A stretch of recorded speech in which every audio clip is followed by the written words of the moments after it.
When it comes to investing in bonds, there are so many terms that you get to hear of. You get to hear about terms such as the yield rate, the yield to maturity, the cut-off yield rate, and so many variations of yields such that it can get a little bit confusing to an investor. And so in today's video, I want to talk about yield to maturity and how it varies or how it differs from the coupon rate. Because for many, it can actually be confusing when you look at the coupon rate and then you look at the yield rate.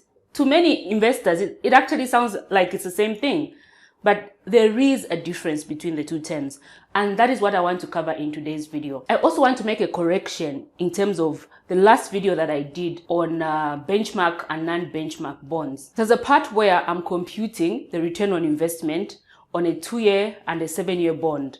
And I used very simple return on investment formula that can actually be misleading. So I want to correct that in today's video. Let's get started.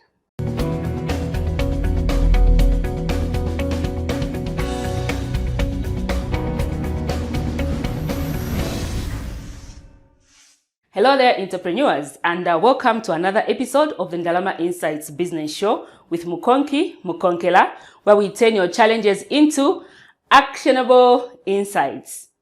Today, I want to talk about the yield to maturity rate and how it differs from the coupon rate. I also want to make a correction on the computation for the return on investment on a bond that I made in a previous video. Let's start by looking at the coupon rate. What is a coupon rate? A coupon rate is simply the interest rate that you get on the coupon every 6 months. And this is computed based on the face value of your investment in the bond. And so the coupon rate is the rate that the government or the issuer offers to you as an investor. It's normally quoted on the bond results. The coupon rate is always shown as a percentage. For example, the 2-year bond under the auction bond 04/2022/BA had a 9% coupon rate. Now, let's look at the yield to maturity. Yield to maturity represents the return on your investment in the bond if you hold on to that bond until maturity. The yield to maturity is very important for bond traders. These are individuals or investors who actively trade in bonds. This is because the yield to maturity can vary depending on the changes in the interest rates that the government is offering, the different maturity periods of different bonds, and also the current price you can buy a bond at. Now remember, when it comes to yield to maturity, it's important only when the bond is traded on the secondary market. Remember, there are two markets, essentially. There's the primary market and the secondary market. When you look at the yield to maturity rate, it becomes an important metric when you are an active trader and when your bond is traded on the secondary market. And in Zambia, we all know the secondary market is the Lusaka Stock Exchange. When you look at the coupon rate, it's a fixed interest rate. So once you get this coupon rate fixed, it doesn't change throughout the duration or throughout the period of your bond or tenure of your bond. So it's a fixed interest rate or coupon rate that you get every 6 months or semi-annually. And this doesn't change throughout the tenure of the bond. Now, before we get to understand what the uses of the yield to maturity rates are, let's take a look at how you actually compute this yield to maturity. And we're going to go back to the example that I did in the previous video, which I did on benchmark bonds. In my previous video on what a benchmark bond is, I got to a computation where I was looking at the return on investment on a 2-year as well as a 7-year bond. When you look at the bottom here of my computation,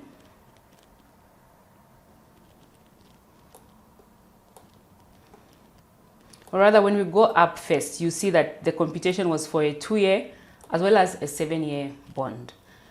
At the bottom here, I computed the return on investment using a very simple formula. And this was basically represented by the income that you are going to make on your investment on this bond, represented by the coupon income as well as the interest income. And I did a very simple formula on this, which was basically, the total income that you're going to make divide by the initial cost price or investment in the bond, which gave us these returns on investments. Now, this return on investment is not quite right, or is not quite correct. This is because this return on investment does not take into account the time value of money.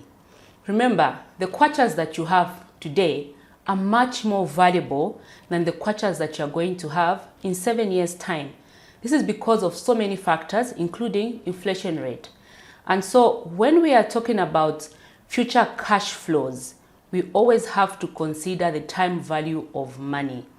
And this is where we use a discount rate so that we can get, the present value. So what the future cash flows that we expect in the future, what is their present value today? And so this return on investment that I had computed did not take into account the time value of money.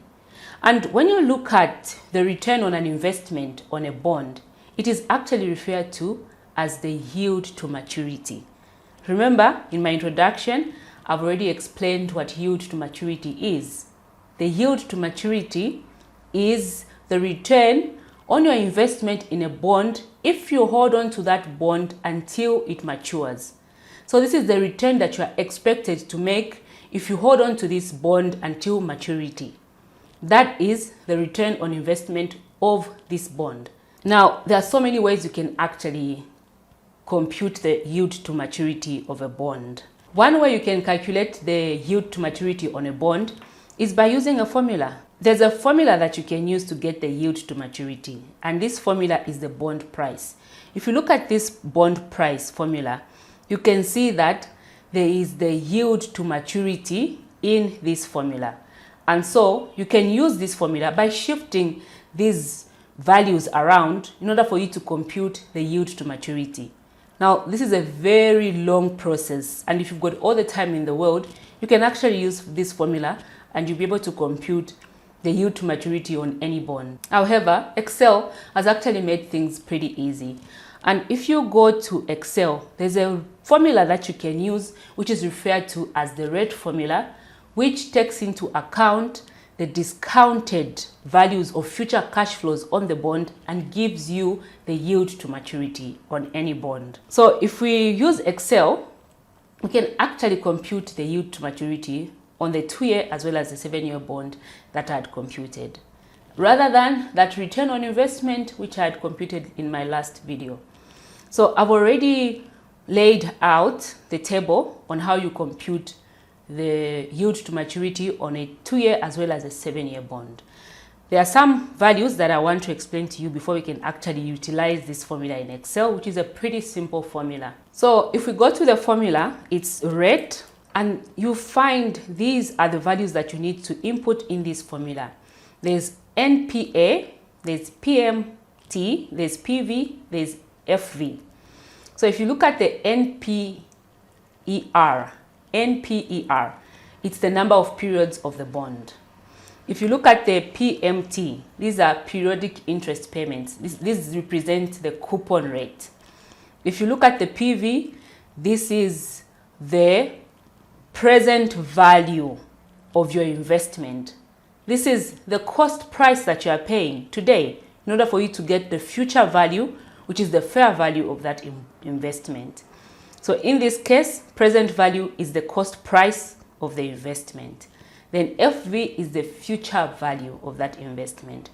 Remember, this formula has already been designed in such a way that it actually uses the discounted rate so as to give you what the future cash flows represent today. Okay. In order for you to compute the yield to maturity, there's actually a quick formula that you can use in Excel, which simplifies the entire process for you.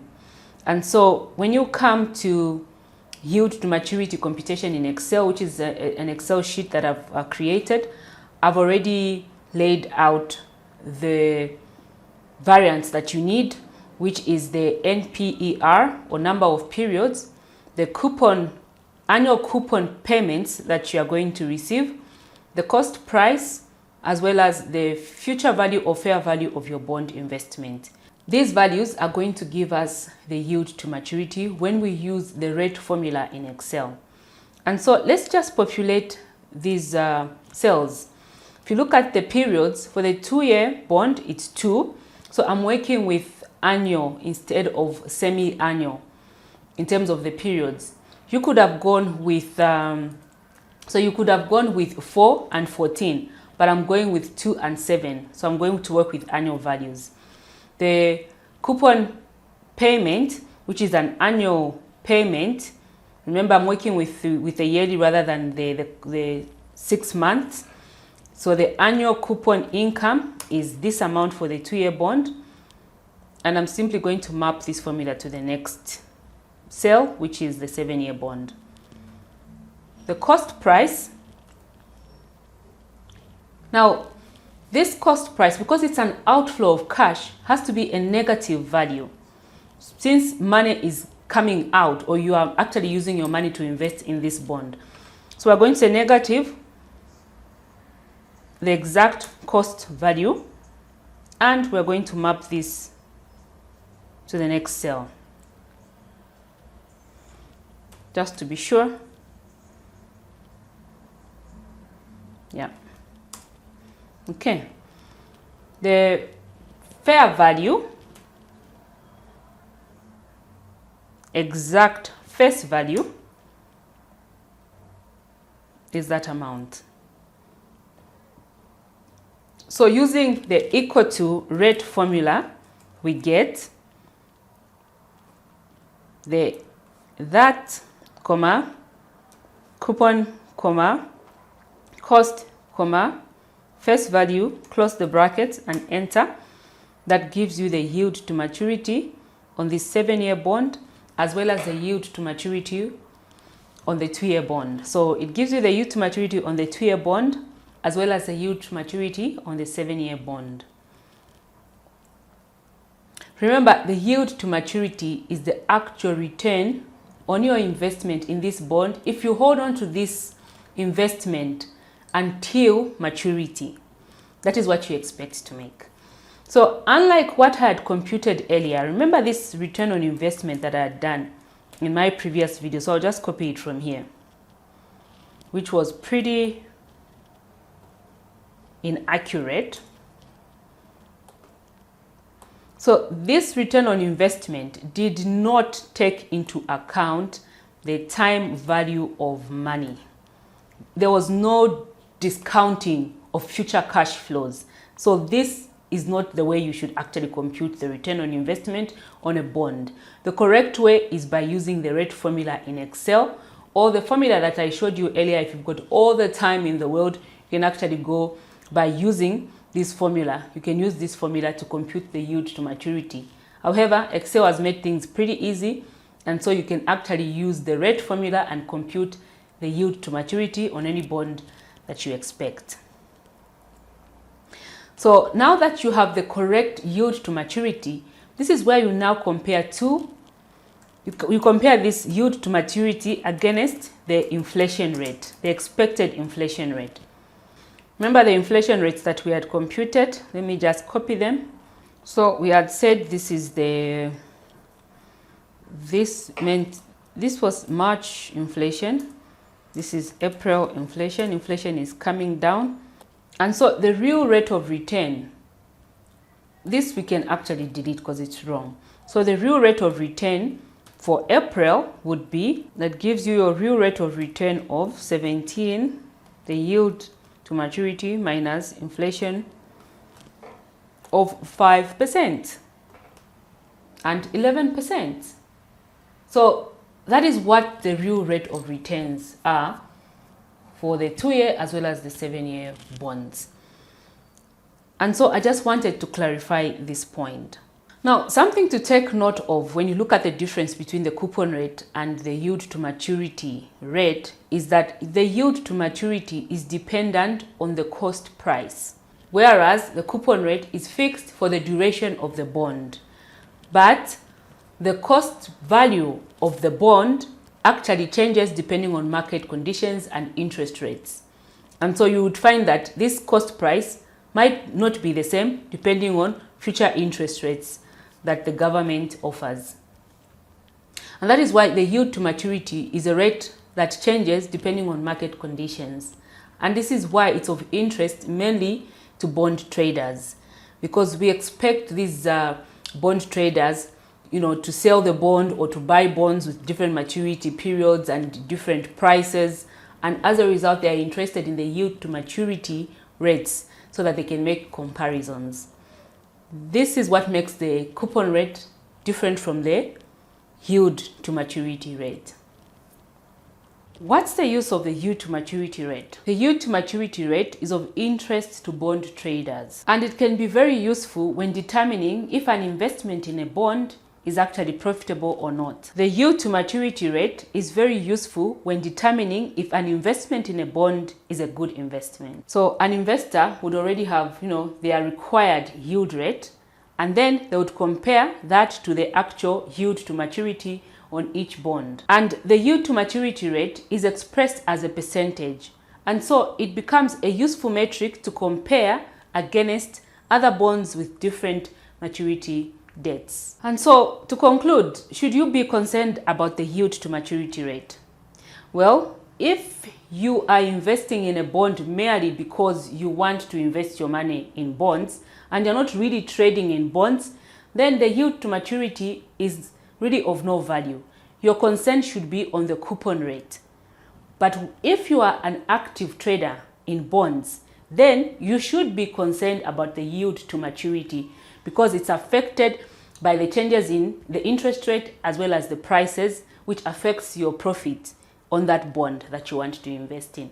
So it really goes to whether you want to trade in bonds or you are simply investing cash in a bond, and then you are going to hold on to it until it matures, and then you are going to recoup your investment in that bond. Well, this is all I had to share in today's video. If you haven't subscribed already, consider subscribing to my channel by clicking the icon here. And also remember to smash the bell icon so that you can be reminded whenever I have a YouTube video out. Thank you so much for watching, and see you next time.